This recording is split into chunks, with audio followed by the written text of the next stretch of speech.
and teachers who are in school there. Let's bring in NBC News correspondent Adrian Broadus. Adrian, you and I have both worked in Minneapolis. It is my hometown. Annunciation Church is well known in South Minneapolis. It is not just a church, it is also a pre-K through 8th grade school that did begin classes just this past Monday. What are we learning right now? Joe, you know that so well, and you know what the first week of school is like for many of students, not only in that neighborhood, but across the country.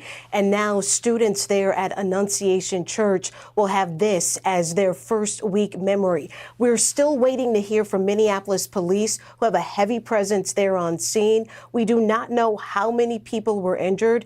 We do not know what led to this. We know the initial reports started coming in around 8 this morning.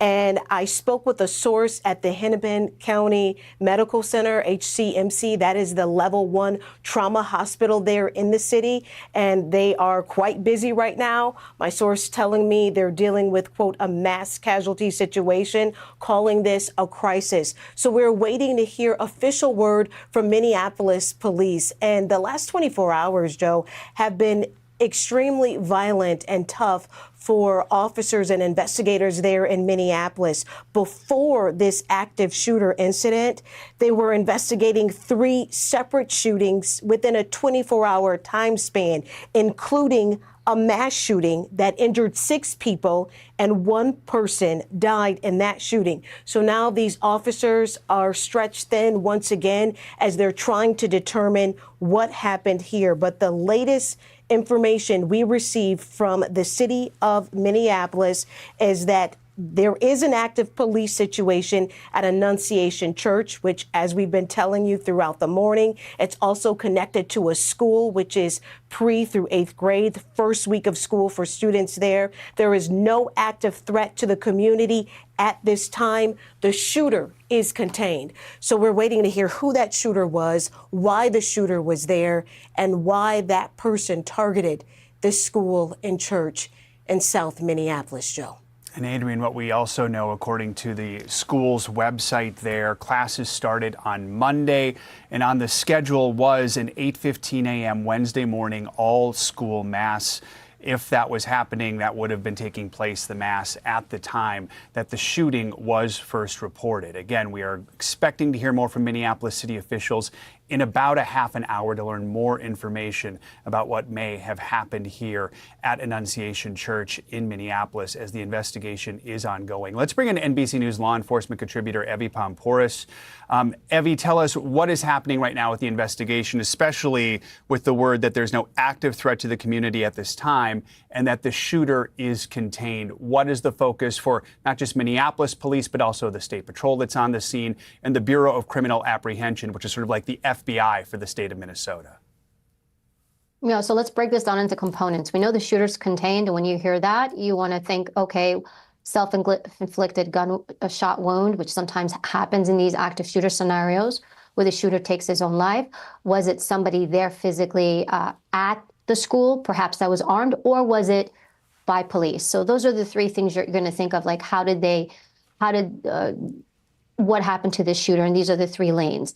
You're going to secure the environment. The next most important thing, obviously, are the injured. As you're saying, we're hearing mass casualty. Going to a trauma 1 hospital, and something you just mentioned before, we did that in the U.S. Secret Service as well. Trauma 1 means it's a hospital that can deal with the most trauma, gunshot wounds. So that's absolutely where you want to go when you have a scenario like this, because they have the tools and the skills to save lives. And so that's going to be the next most important thing happening. And then the levels of investigation, right? Once all this gets sorted out, and because these are the most important things, shooter and then obviously victims now. You're looking now at the investigation. So you mentioned the mass, 8:15 a.m. mass. Okay, so the individual committed this. Did they target that mass? Where exactly did the shooting take place? In the school or in the church? And then you're going to want to look at, was the shooter tied to the school or the church in some way, right? Was there a connection? Sometimes, not all, but sometimes we may see a connection with the shooter to the location that they decide to take action. And so you're going to look at those different things. Another thing, did they communicate this? We do often see that in these active shooter scenarios, did they communicate this? Did they post this? Did they tell anybody?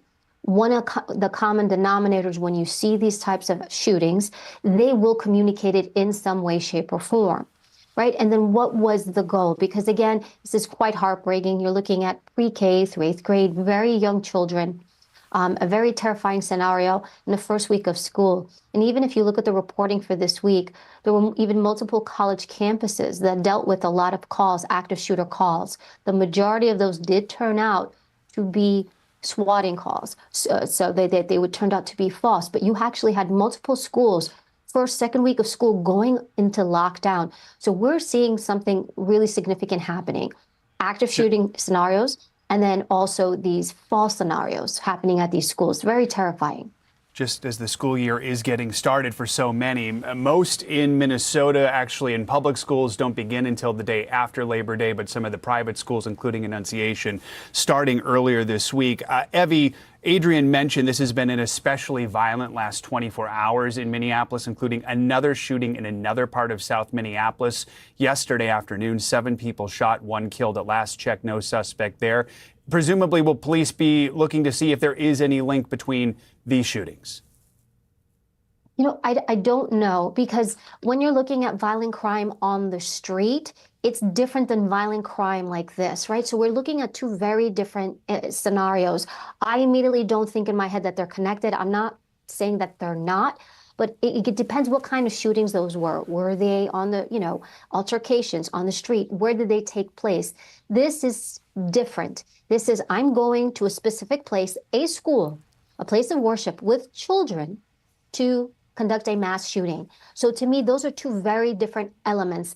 Violent crime, although this is violent crime, but violent crime, as you're talking within the 24 hours in the city, in that area, is different than something like this, typically to someone like me. Again, we can't say that they're not connected, but this is someone who, did they plan it?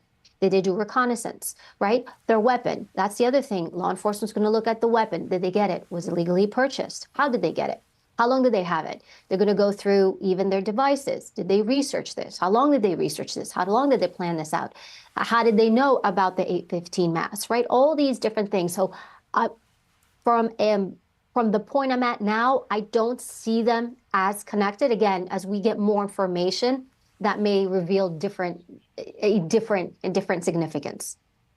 All right, Evie, thank you so much. We do want to bring in retired ATF Special Agent in Charge, Jim Kavanaugh. And Jim, we are also getting word from Hennepin Healthcare that a news conference will be taking place, scheduled for about 10 minutes from now, with an update on patients after this shooting. Hennepin County Medical Center is the primary level 1 trauma center there in Minneapolis. Jim, we have about a minute left here, but tell us, what is the investigation? What are police focused on most right at this moment? Well, they're focused on the victims, the Family Reunification Center, making sure they're notified quickly what the situation is with the families. And they really need to be focused on getting word out to the community, which they've put out a word that, the shooter is contained or, maybe deceased. But they need to speak more clearly. They did good on that, but they need to get out there, be the face, be the chief, get out there, reassure the community. This can be a devastating day for Minneapolis. A rifle on children. Some early reports said it might have been in the street, so we'll have to wait and see. Yeah, and that will be one of the primary questions that we hope to get answered from city officials, is exactly where this shooting took place. And also the city of Minneapolis saying that it has set up a reunification zone nearby the scene of this incident. No active threat to the community at this time. The shooter is contained at this time. All right, and we now can confirm the gunman did die from a self-inflicted gunshot wound. We are going to be back on the air for that hospital news conference and as news warrants. This concludes our NBC News Special Report. More ahead on News Daily and our streaming network, NBC News Now, and online at NBCnews.com. A full wrap-up tonight on Nightly News. I'm Joe Fryer. Thanks for watching.